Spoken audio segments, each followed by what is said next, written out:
What's going on my fantasy football fans out there? It's Waiver Wire Queen. Welcome to the channel. In today's video, I am going to recommend some players you should consider picking up via the waiver wire. Now, remember, anything I'm recommending you to do, I am doing it as well because I have my own teams that I have to make sure is ready to play week 8. Keep in mind, there are 2 teams on a bye this week, which is good because week 7, 6 teams, that's a lot. So you got the Raiders and the Ravens. They have some good players who are going to be off and not available to us week 8. Nonetheless, we got this. Make sure you hit the like button and subscribe to the channel so you can stay in tune and be ready to be ahead of your competition each week in fantasy football. Let's get it, y'all. Okay, so let's talk about some quarterbacks you can consider picking up to help you. So you got Derek Carr and Lamar Jackson out. So you should consider picking up Carson Wentz. He is playing really well now. Early on in the season, I was like, he's about to be on waivers, but he has since picked up his game. The Colts are playing better. They're starting to get their players back, and they are getting healthy. Nonetheless, Carson Wentz has played tremendously, played a good game last night, played well enough for the Colts to win. He's rostered in 37% of Yahoo leagues, 22% of ESPN leagues, and 88% of sleeper leagues. Now, he has a week 9 matchup, and I'm skipping ahead week 8, but I'm letting you know about week 9. He has a really good matchup against the Jets. So if nothing else, he's definitely someone you can pick up right now because someone else in your league is probably thinking the same thing, but you're going to do it first and you're going to pick him up if you have any quarterbacks out week 9 so you can stream him against the Jets because I know y'all watched and witnessed what Mac Jones did to the Jets. Well, what the Patriots did. Over 50 points, that's insane. Nonetheless, pick him up. He's just really playing well. Prior to last night's game, he had 228 yards in the game, over 400 yards against the Ravens, which is a solid defense. Not as good as what they used to be, but nonetheless, still a solid defense. And he played his tail off. And then he's had 9 TDs and 1 interception prior to the game last night. So he is doing the damn thing, and he's a player you definitely can look at week 9. Someone I'm considering streaming week 9. But nonetheless, he can help you out week 8 versus any team because if you got Carr and you got my boy Jackson out. I have Jackson out in a league coming up, so I got to find some production for him. So, and I'm starting to think that Carson Wentz is playing well enough to where I'm not concerned about which defenses he is playing against because he is even playing well enough to help your team each week against some of the good defenses like the 49ers and the Ravens. So consider Carson Wentz. And now some other quarterbacks I'm recommending now. We got Taylor Heineke. He played much better yesterday versus Green Bay. Still a struggle, but it just is what it is when you have your backup quarterback out there.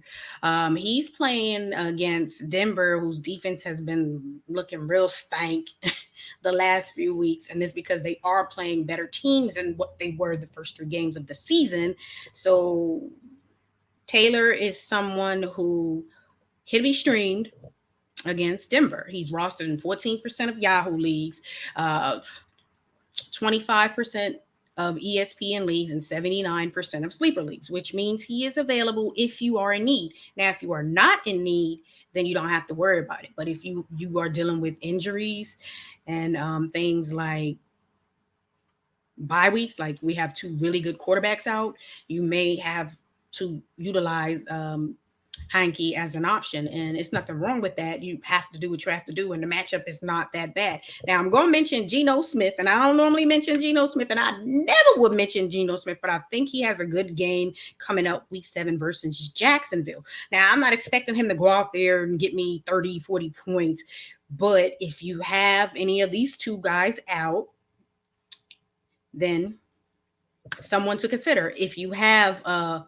Wilson out, you can use Gino Smith this week. He's not a quarterback that I typically would recommend on any week, but Jacksonville's defense is not that good.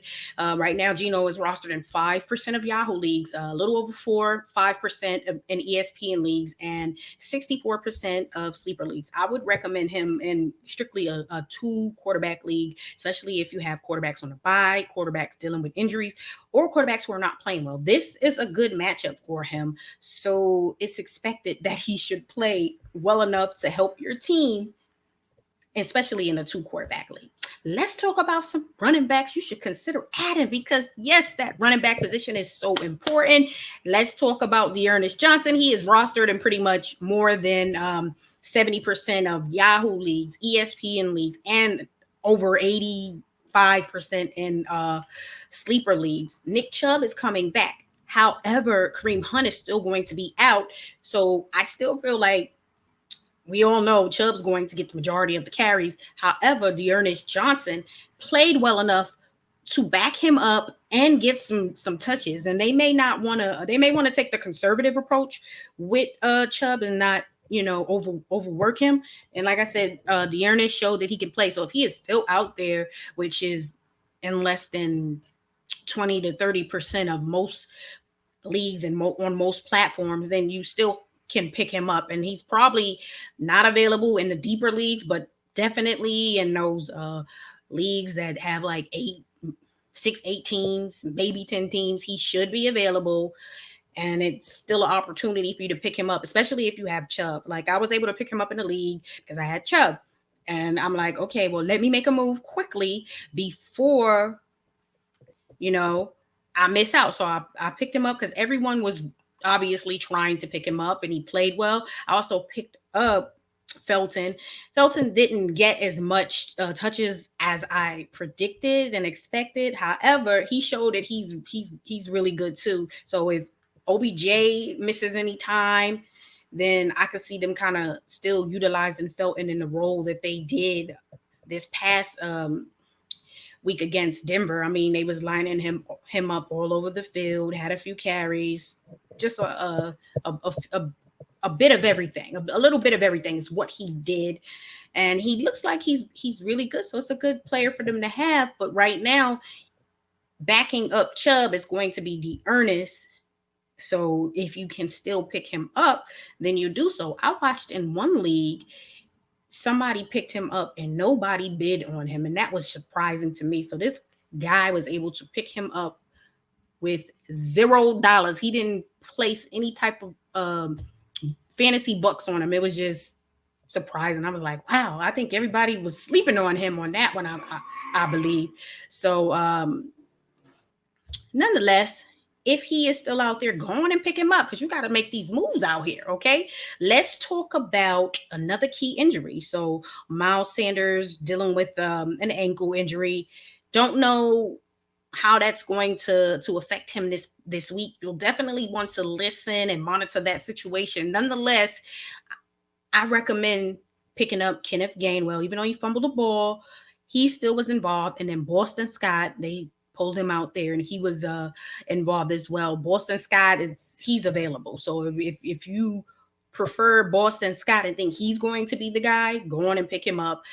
If Miles Sanders misses any time, and then Gainwell's definitely, I feel like, who will be the superior back between those two if Miles Sanders misses any time. And he's rostered in 21% of Yahoo leagues, 27% of ESPN leagues, and over 94% of sleeper leagues, which is pretty much probably more of your dynasty leagues. But nonetheless, he's still out there on some platforms.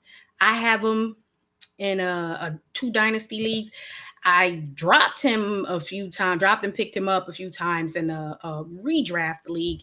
And I'm thinking about picking him up again because if Sanders has to miss any time, I feel like this is going to be the opportunity for him to really step up. When you look at that fumble on Sunday, it looked like he was down before the ball fully came out and he lost control. But nonetheless, they couldn't really see it, so it wasn't something they were going to overturn. They were going to stick with the call they made on the field. So he has played well when they've really given him opportunity. So I don't see why he wouldn't be in the mix and wouldn't perform for your team. So keep an eye out, listen for that Miles Sanders information coming out. If he's going to miss time, anything like that, those two guys should be targets for your team.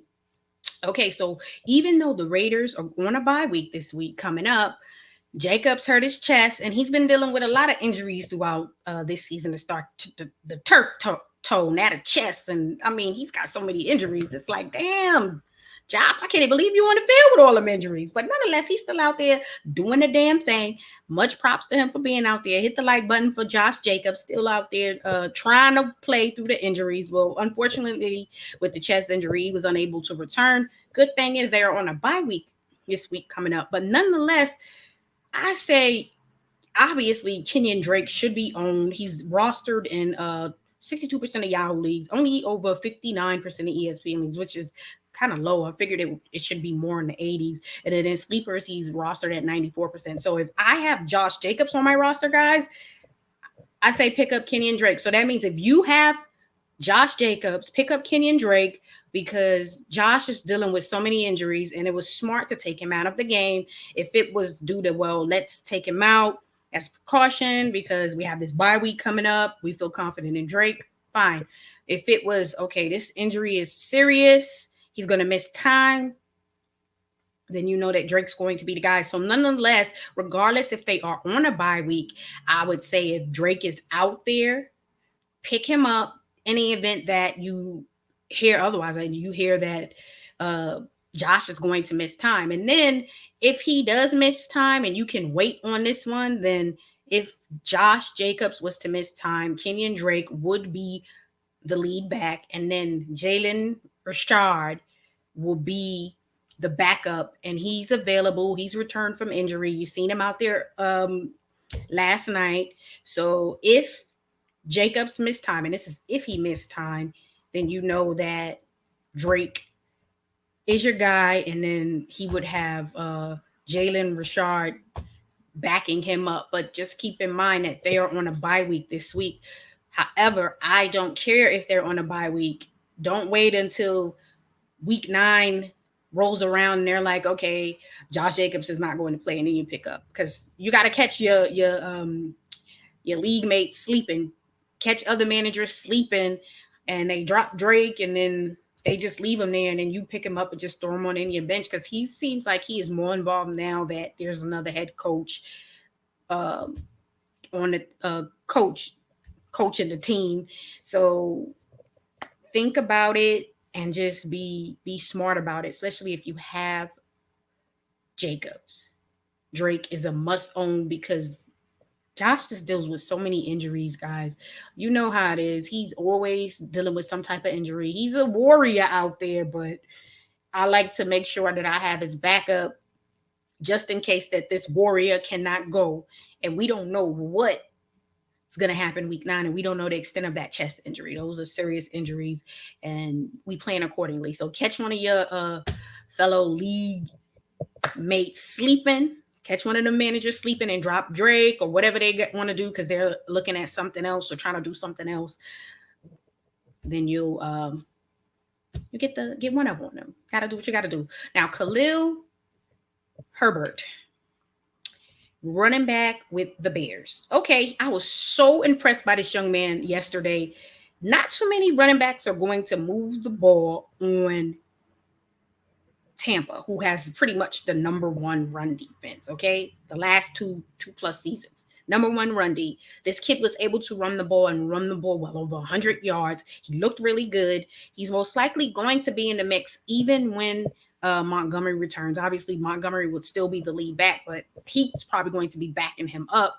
And nonetheless, he's probably going to see some of those carries to ensure that Montgomery is good and they don't, overuse him just coming back from a knee injury. Kid played his tail off.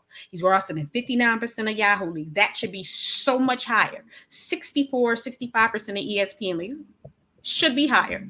And 92% of sleeper leagues. After what he did yesterday versus Tampa, it should be 100% across the board. There should not be a league that you are in, that this young man is available, especially if you have Montgomery. Forget about Damian Williams. He played what, less than 10% of the snaps. Forget about it. This kid played over 80+% of the snap. He is the lead back right now and the back to have. So if you want to handcuff him to Williams right now, just in case something happens, fine. But as you can see, the lead back is young Khalil, and he played his tail off, and I was super impressed considering the task at hand. You got a rookie quarterback, offensive line not that good. You got this run defense that is just crazy, one of the best.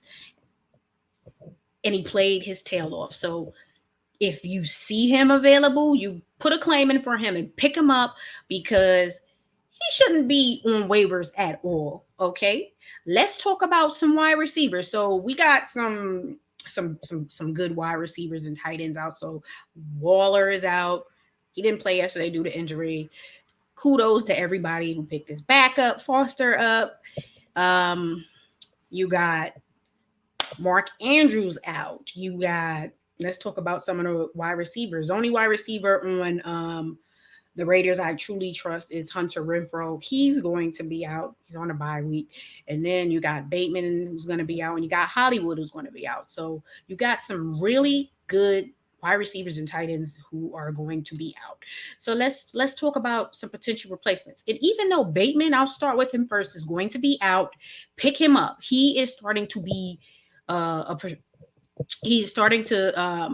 be involved. He's played over 60% of the snaps in the first 2 games he has played, and since he's returned from injury. He had over 12 targets, 7 receptions, 109 yards in the first 2 games of his career. That is good, and that shows you they're going to get him involved. He's the best route runner.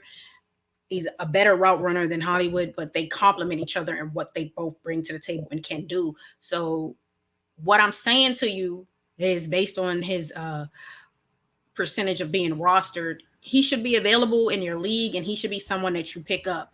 Okay, in dynasty leagues, he should not be available at all. But what I'm telling you right now is there are going to be some more teams coming up who's going to be on a bye week, and you can't replace that type of production. So instead of waiting to week 9, if you can pick him up now, do so, because he's only rostered in 32% of Yahoo leagues, a little over 17% in ESPN leagues, and over 95% in sleeper leagues, which is obviously high. The odds are in a sleeper league, you're not going to get him.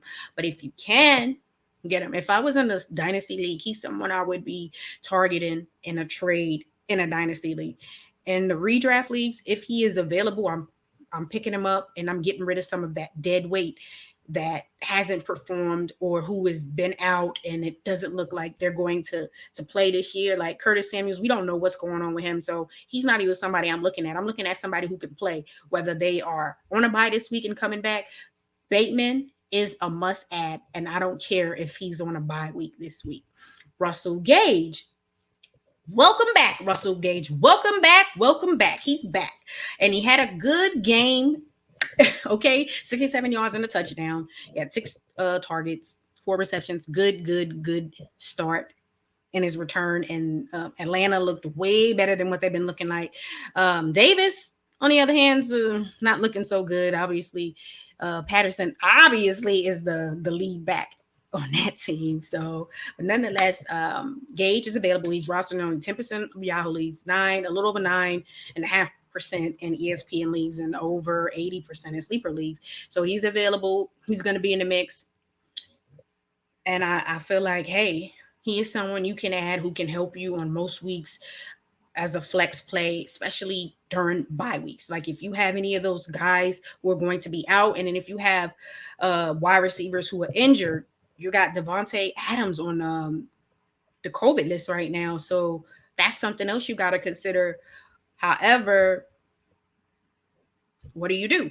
You pick up somebody like Gage, and he may get you about between 12, 13, 14 points and help your team on a bye week or when you have players like Adams out. You're not going to find Devontae Adams production on the waiver wire. Waiver wire is about being realistic and hoping that you can hit on a player and pick them up and they do something crazy that you don't normally expect. But if you can find a player on the waiver wire who can be consistent and end up being a part of your roster for the rest of the season, or if nothing else to help you on bye weeks and with injuries, that is fine. Okay. It's all about expectations, guys, and we got them, and we are realistic, and we know what we're doing out here. So, with that being said, with Devontae Adams on the COVID list, who knows if he's going to play? It doesn't look good for him considering he's on the COVID list. So, what do? You pick up Alan Lazard, played over 90% of the snaps, had a hell of a game. Okay, what do? You pick him up. Okay, he's only rostered 4% in Yahoo leagues, a little over 4.5% of ESPN leagues, over 60% of sleeper leagues. He's never available in any leagues I'm in, so I'm not going to be able to pick him up. But guess what, guys? You can, because who does Aaron Rodgers trust? Okay, yeah, people are gonna be like, well, let's go pick up Randall Cobb. That's an option too, but I feel like Lazard is a more appealing option, and he has more of a chance. Ceiling, he's high. He's upside. The upside is there. It's going to be way out the roof. His upside is going to be much higher than Randall Cobb. So what you're going to do is pick up Lazard, okay? And if you do want to pick up Cobb because, say, Lazard isn't available, Cobb, he's playing around 50% of the snaps, maybe 60, fine. But Lazard's going to be out there in over 90% of the snaps. And MVS is not back off of IR, so can't check for him. They haven't really utilized Amari Rodgers, the rookie, so Lazard is going to go off this next game. He's going to have a really good game, so pick him up. If you got Adams, that should be your guy, unless you can find somebody else who's you expect to have a better game than him. And when you lose someone like Adams, who do you have to replace him? It's not a lot of options who are going to get you the production that Adams is giving you. But Lazard should be able to get in there and at least be a really good low-end wide receiver 2-3. Well, I'm going to say wide receiver 3, or if nothing else, a great flex play. I guarantee he's going to have a good game. So check for him. And let's see who he's playing this week. And then that'll kind of determine if he's going to have an even better week against his opponent. Let's see, because Aaron Rodgers, that's one of his favorite targets. Okay, at wide receiver, because he's not checking for the youngster, and then with Lazard, he's going to at least catch the ball. So they're playing against Arizona, so that's going to be a good game. It's going to be a hard game if Devontae Adams does not return, because it's very different when you got a really good defense and a really good offense you're playing against, and your top wide receiver isn't available. Well, Lazard should see a lot of targets. If nothing else, the volume and targets will be there. So guess what? You pick him up. That's what we do. Let's talk about Kalif Raymond. I'm telling you guys, the Lions dropped the ball big time when they did not prioritize wide receiver in the draft or during free agency. And so, yes, they did draft the wide receiver, but there were a ton of really good wide receivers in that draft, and they could have had that building block at wide receiver. And to me, it doesn't seem like they do, because you got Amon-Ra St. Brown, and he's playing a really good percent of the snap percentages. He didn't have not one target on Sunday. Kalif Raymond had a good game. Okay, he's played over 60% of the snaps the first 7 games of the season. He had 15 targets, 12 receptions in the last 2 games. And he had over 115 yards against the Rams, which is not easy to do against the Rams. Not against that secondary, but he did it the last game nonetheless. What I'm saying is, right now it seems like Raymond, but Brown is still someone to consider picking up as well. He's playing Philly next week. So Raymond and St. Brown, they're playing against Philly next week. Philly is a mess right now. And with Brown, he's rostered at 90% in Yahoo leagues and 90% of ESPN leagues and over 94% of sleeper leagues. So just keep in mind that it's a toss-up sometimes. So right now, Raymond seems to be the guy, but they wanted to get St. Brown more involved. So this past game didn't. Let's see if that'll change against a Philly team that's really looking unfamiliar, right? So yeah, if you have to choose between these two guys, then right now you'll most likely best bet is to go for Raymond because he has shown more consistency over the last two games, and at least for the whole season, the first 7 games he's played over 60%. Sometimes it was at 70 and 80%. So he's playing the majority of the snaps. However, doesn't mean Jared Goff's going to get him the ball. But like I said, they're playing Philly, so you got to do what you got to do out here in these fantasy football streets. Now, tight end, this position is real funky as of late. So if you had Darren Waller yesterday, he didn't play, so you ran to that waiver wire and you picked up Foster Moreau, and he had a really good game, 60 yards and a touchdown, which is I was very happy with that production, and he helped my team out tremendously. I was eyeing that situation as soon as they announced he's out. I'm like, ooh, put him in my lineup. So if nothing else, with a team like the Raiders, if Waller has to miss any more time, which I don't anticipate him doing, but if he does have to miss time, then you keep Foster around. If you had him on, if you picked him up yesterday, you keep him to see if Waller's going to play week 9, because if he can't go week 9 and you dropped him, best believe another league manager will pick him up, and you're gonna regret it. Because one thing I will say is Derek Carr will get the tight end involved, and there's been at times in the past where he has gotten Foster involved, and so I expect him to get him involved if Waller cannot go. So that's something you have to think of ahead. And remember, what I always say is that we stay ahead of our competition. So we are thinking week 9 with some of these moves, because you can't just think short term. We're thinking short. We doing it all short and long term. So that is important if you have Waller, because you know that tight end right now, there's tight ends who are out.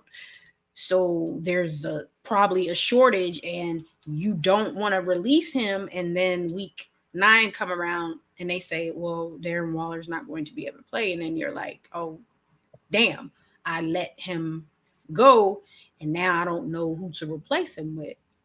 So you have to kind of consider that. With Darren Waller, if you have him, you got to be thinking week 9 and not just week 7 or week 8. We know he's out, but you still got a plan for him just in case, in the event that he cannot go. I honestly didn't think he was going to miss the game, but he did, to my surprise. So another tight end to consider, Ricky Seals-Jones, is out there still, and he's playing really good. I'm very upset with myself, guys. I thought about picking him up early on in the season, and this was before Logan Thomas went out with injury, and I was thinking early, and this could have been as early as week 1 or week 2. I think it was week 2. I was thinking about picking him up, and then I was like, I'm gonna wait a little bit. Don't do that. If you feel like the player is going to have value to your team, then put him on your bench and see where it goes. And as you can see, Logan Thomas, he's out.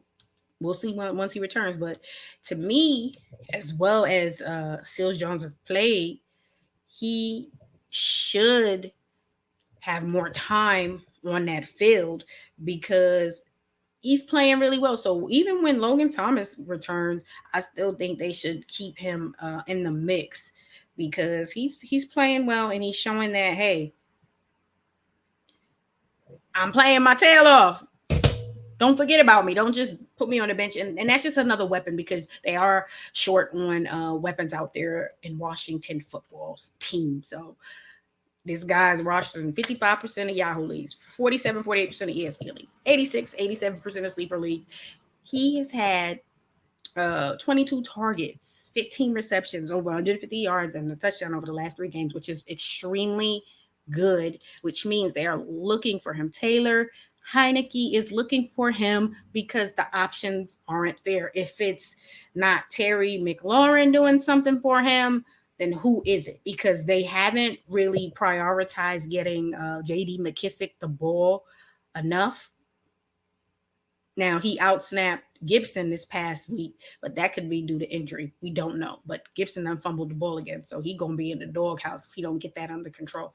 However, you would think if your Washington football team, if you are struggling with wide receivers and your top tight end is out, you sign this wide receiver. He has barely played for you this season due to injuries. Get J.D. McKissick more involved because he is definitely pass catching back. It's just a no-brainer, but common sense is not common apparently. But they are getting Ricky Seals-Jones the ball, so if you still have a chance to pick him up, pick him up. Pick him up until you see, like I always say, use them until they have no more purpose. His purpose is what we are into right now. He has a lot of purpose, and we into players with purpose and points, and he's getting the points every week right now. So pick him up. So let's talk about CJ Uzomah. Okay, he done impressed me. He done impressed Waiver Wire Queen, y'all. He done played good 2 games in a row. Okay, normally he played one good game like he did a few weeks ago. Had like over 90 yards, 2 touchdowns. He went off, and then there was a few games, really nothing. Then a game where it was a little bit of something. Then he went off yesterday, and the last two games he's shown more consistency. So he's still available because he's only rostered in 19% of Yahoo leagues, a little over 9.5% of ESPN leagues, and 55% of sleeper leagues, which means he's available.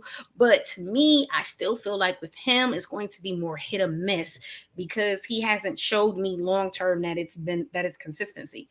So right now, the most consistent he has been is 2 games in a row out of the 7 games for the season. So I would want to look for that consistency and hope that he can bring that consistency going forward. So nonetheless, if you are in need of a tight end, then he's someone you definitely can take a chance on. And a wild card, and this is a wild card, guys, and this is not someone you should add until you just see what the tight ends are doing. But Michael Pruitt had a good game yesterday, right? He got a touchdown. That's it, pretty much. That's it. But they are utilizing him. You wouldn't have thought that they would be utilizing him over Forsher or Swam, but they used him, and he's playing a decent, at least 40-50% of the snaps. So for this one, having your back pocket in the back of your mind and kind of just monitor what he's doing, not saying you pick him up, but monitor what he is doing over the next week or so. And then if you see some more traction there, some more productivity, the snap percentage increases, then he's someone to look at. Otherwise, don't pick him up. And I'm not saying pick him up right now. I'm saying be mindful because he can be a player. All right, y'all. Make sure y'all hit the like button and subscribe to the channel. Make sure you hit that subscribe button so you can stay in touch with the Waiver Wire Queen so we can stay ahead of our competition and win fantasy football for 2021. Make sure you leave some comments and any questions you may have about this video or on fantasy football because I will respond to your questions and your comments all day, every day. All right, y'all. Peace.